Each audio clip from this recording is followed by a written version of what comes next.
creative minds behind this commercial kasi hindi lang siya basta ade. It's really may storytelling and may puso talaga siya. Yes, actually, it felt more like a short film.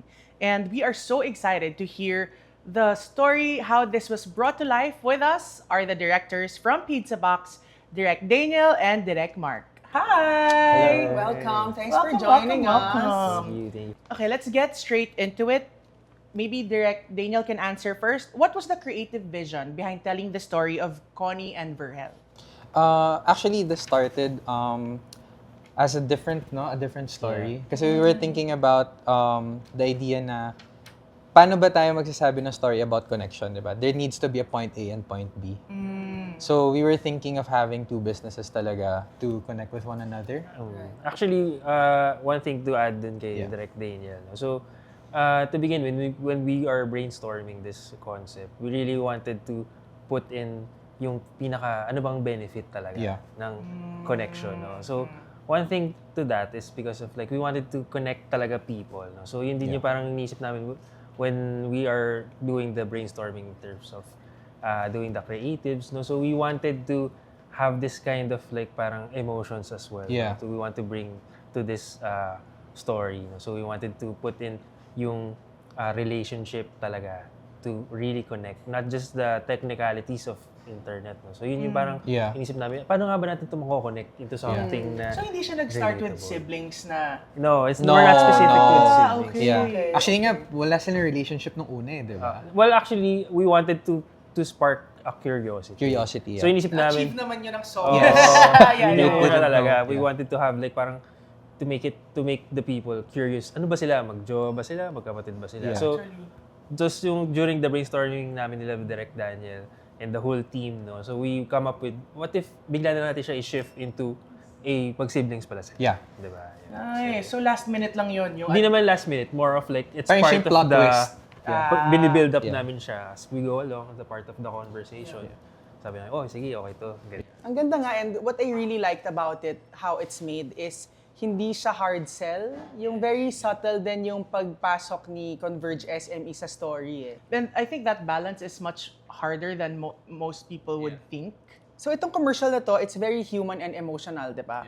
So di lang siya tungkol sa services and products ni Converge SME. So paano naman yung thought process or yung approach nyo sa pag-balance nga nung storytelling with a brand message? The way we wanted to make sure na magkaroon siya ng balance is we come up with ano nga bang, like I said earlier, ano nga ba yung pinaka meaning ng ating story and the messaging is we wanted to see first ano bang napaprovide ng internet. This one is connecting people. No? So once na we have that kind of messaging already on top of that layer ng creative brainstorming namin, we were able to bring in yung mga benefits that Converge can offer to the story. So, Kasi when we also brainstorm, we like to Yeah. break things down first. Yes. When it comes kasi to telling stories that relates to products, no, but making it into a narrative, one of the things then we want to make sure is we try to first separate yung product and try to focus first on ano ba yung message na gusto nating maparating sa kanila. Kasi 'di ba emotion comes first before anything else. And that was the main goal naman of Project Connection, was to establish talaga human connection with people. So from there, no, we tried to dive in first dun sa mga anong pwedeng maging pangangailangan nitong character natin na kailangan nating sagutin dito sa kwento. Then dun natin ipapasok ngayon yung internet services ni Converge. So kumbaga, it just comes in naturally. Natural na Diba? natural. So, Sundan lang. we saw, diba, like si Connie, nakita natin na ang kailangan niya was to spread her business. Right. Parang make Sa it loud. live selling Yeah. niya. Diba? So, doon pumapasok slowly but surely yung internet. Pero, ang main factor na fino-focusan natin doon is yung challenges niyang pinagdadaanan, which becomes the emotional relatability coming from people. Even for Verhel, diba? Nakita natin yung journey niya from this kid coming from the US, then coming back home, starting a new business of his own na cafe. Nagkaroon siya ng problem with food sourcing, di ba? Yes. So, dito pumasok sa kanya yung idea na I need internet to be able to source out, di ba? suppliers, tas, nagpasok tayo doon ng marketplace, di ba? So, Yeah. naghanap siya doon. Oo nga. oo Yeah, nga. so those are the subtleties na nag-insert ng product, but it's real Yeah, life. Yeah. doon pumapasok emotion kasi that's me, you know. We wanted to make sure na it resonates not just with one individual but for everyone. Yeah. So now let's move on to the aesthetic of the commercial. Ang ganda kasi nung visual tone niya. It was very cinematic. Yes. Very, very Soft much. and intimate. Yeah, very Correct, lived in. yeah. Yes, yes. So ano ba yung visual and emotional tone na gusto nyo ma-achieve dun sa ating 3-part mini-series? So, yung creative tone no, and mood na sinet namin. So, one thing was we had to first understand ano ba talaga si Converge? Ano yung gusto niyang iparating sa mga tao? So, one was human connection. Then ngayon, we're now showcasing 2 different characters, no? So, dito pumapasok yung treatment din namin of using color. Yeah. So, you guys said na very cinematic, no? But hindi lang kasi siya because of gusto namin mukha siyang pelikula, pero it was also because of well-thought colors. So, I'll let you guys onto something. Okay. So, if you actually put side by side ang episode 1, 2, 3, when you look at them, medyo may discrepancy sila sa color. So, yeah. So, actually, Darker ba yung mga The nauna? details.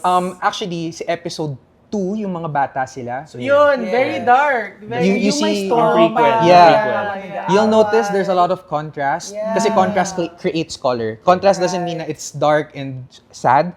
Contrast can also be vibrant and happy. So, we collaborated, Pizza Box collaborated with a very good DP rin, si Direk Theo Lozada. No? We were able to talk to him and present ko sa kanya, nasabi ko, Direk, I have a long calendar story. So, long calendar is basically ito. Showcasing different timelines in one story. It's called Long Calendar.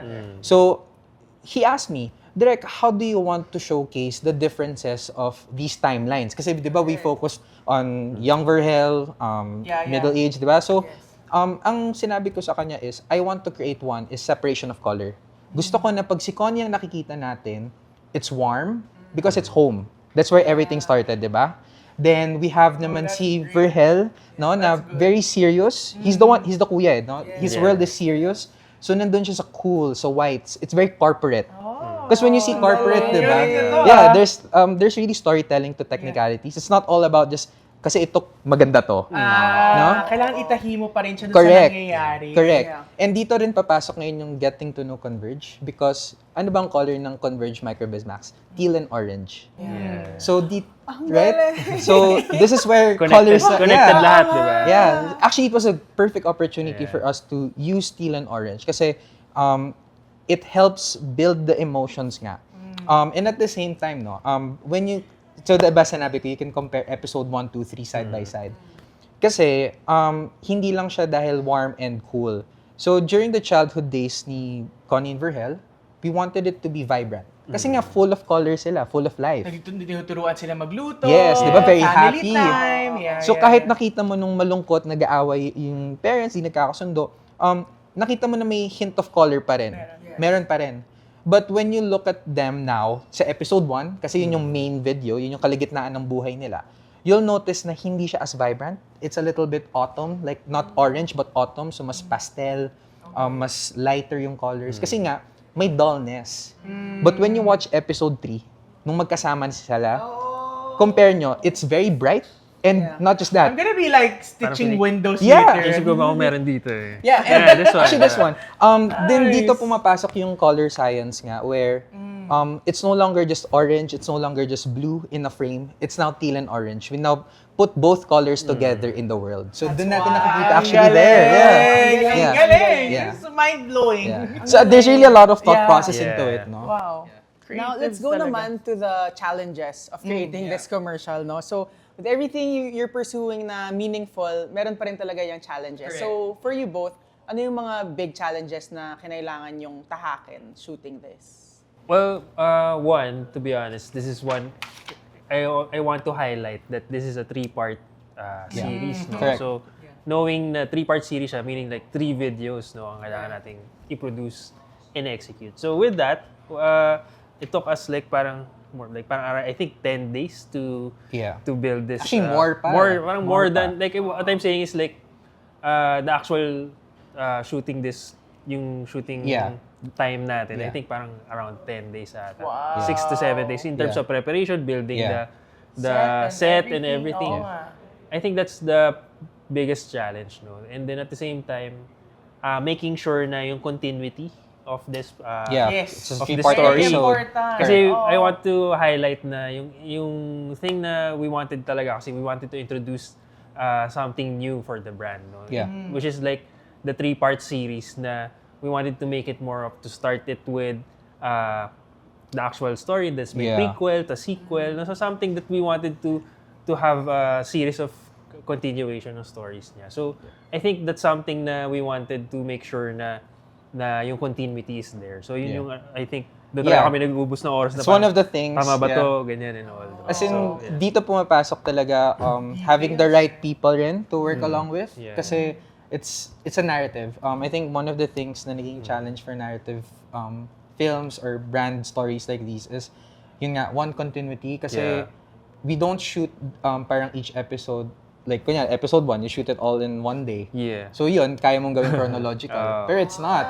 Diba? You're moving from one place to another. Even yung outfit nila, like kunyari, iba yung So you have to have things, but The details. siguro one of the things Another- we want yeah. to highlight talaga na was the challenge talaga here, which we did mention a while ago, was yung long calendar story. Yeah. How can you tell, a 3-part, or how can you tell a timeline of 2 people Yeah. in one story, compressed in 3 minutes per Oo nga. episode, right? Exactly. Yeah. It was a real challenge, and that was a good collaboration between Pizza Box and Converge Yeah. SME. Kasi we actually had brainstorming sessions rin with them face to face. No, pinag-usapan talaga namin yung ano bang pwedeng maging backstory, ano bang pwedeng maging future nila. So it was a challenge talaga, but dito rin pumapasok again yung technicalities of production design, how we showed the simple changes that we see sa house. Dati, kunyari may mga fixtures na ganyan, pero over time, nakikita natin na may mga nagbabago. Yeah, it's really important for us to, use this challenge to help us put out a better story. Kumbaga, we wanted this challenge. Pizza Box wanted this challenge talaga. Yeah. And it's something we embraced kasi at the end of this, even a project of connection, everyone's always saying that there's something human about this project, this 3-part episode project. And you know what made that human connection of that story so powerful? Because it was made by people. Yeah. And I think that's what made connection so meaningful for us. And these are challenges you've conquered very Correct. well, I'd say. Yeah. So sa gitna ng lahat na to, there's a big idea of connection di ba? Yeah. But it's not just digitally, I'd say it's also emotionally and socially. And especially for Filipino families and syempre yung mga small business communities din na kailangan talaga ng strong and reliable internet. Yeah. So, ano yung gustong iparating ng commercial na to when it comes to internet connectivity for Filipino families and negosyantes like the small business owners? One thing talaga, nung we were talking din with the Converge, no? Like, especially, like, shout out kay Miss Ange, no? Kay Sir Dindo. Something that we wanted to, na naiintindihan namin towards them is they really want to make sure to provide, ano nga ba yung pinaka-essence ng internet, no? So, making Yeah. sure na nandyan siya for us to, like, for example, like, nabanggit natin kanina, si Connie, yung business niya requires internet talaga kasi online selling siya. So, for someone na nag-uumpisa pa lang, very helpful talaga to have a stable internet. That's true. No? So, something na parang, basta you have the, like, meron kang product Yeah. and you have the world to see you, no? Share mo lang, gawa ka ng video, live ka. Yeah. Everyone can see you, can connect with you, no? So, at the same time. So, I just want to highlight dun na that aside dun sa idea na provide ng internet sa atin, we also want to highlight na yung opportunity for you to grow as a Yeah. business. So, makikita rin natin yung flow ng story Yeah. coming from the start na nag-uumpisa pa lang siya, wala pa siyang internet, tapos hanggat nag-grow na siya doon sa part 3 episode natin, no? So, nakita natin na nag-grow na multiple branches. So, marami yung, kumbaga parang as long as you have the heart and the dedication to really make sure to do hard work. Yeah. And at the same time, you have the tools and of course, we want to highlight Converge na they're really a big part dun sa story na to be able to really connect with, like, of course, yung connection niya with the relationship niya sa brother niya, big part yun. Yeah. And at the same time, yung growth nila, actually, Yes. subtly, mapapansin natin dyan, there are some services that Was featured no will along be the way. featured along the way Yeah. na eventually, gugulatin na lang tayo ni Converge na may papalabasin ng mga bago. Yeah. So, abangan natin yun. Something to look Oh in. my God! Yeah. Diba? I love Diba? it. Secret pa pala tong mga to. Thank you so much, Direct Mark, Yeah, Direct thank Daniel. you. That was such a good conversation, and thanks for letting us into your world on how you built this amazing commercial. Thank you so much. Thank you as well. Thank you so much.